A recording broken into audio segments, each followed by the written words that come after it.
Good day everyone, welcome to my channel and welcome to the playlist of Shielded Metal Arc Welding. My name is Adeline Tibigar and I am a TESTA certified trainer. So for today's video, pag-uusapan naman natin ay ang parts ng welding machine. So magpo-focus tayo sa welding machine ng SMAO, okay? Dahil SMAO po ang ating qualification na pinag-uusapan dito sa playlist na to. So in this picture, you can see here the power source. We have here the electrode lead cable. We have the workpiece lead cable, the workpiece connection clamp. We have the welding table. We have the electrode, the workpiece base metal, and of course the electrode holder. So power source, So this unit controls the flow of electricity to the torch or electrode holder, providing the necessary voltage and current for the process. Options vary from constant voltage to constant current, depending on the type of welding being performed. So next is the control unit. This panel allows the operator to adjust settings such as power, temperature, and welding mode.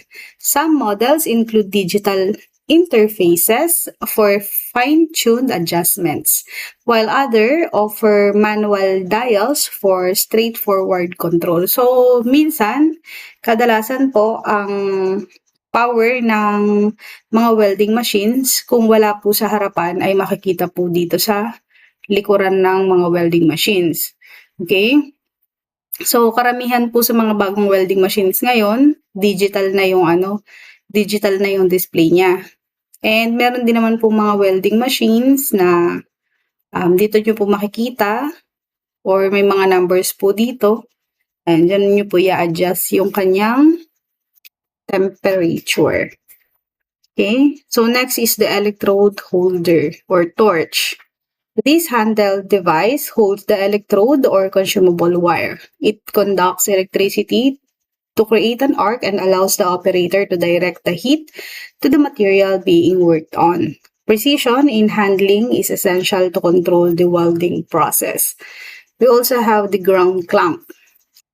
This component connects the workpiece to the power source, completing the electrical circuit.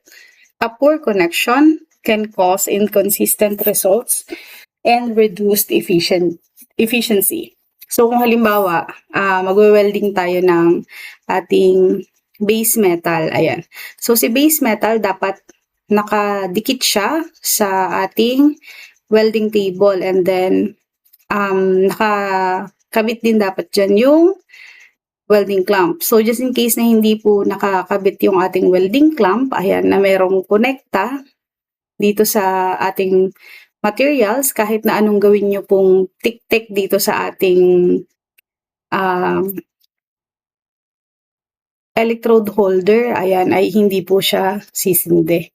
Okay? So, kapag po ayaw mag-sindi or ayaw mag-spark, check nyo po yung inyong mga clamp, baka po hindi po siya nakakonekta.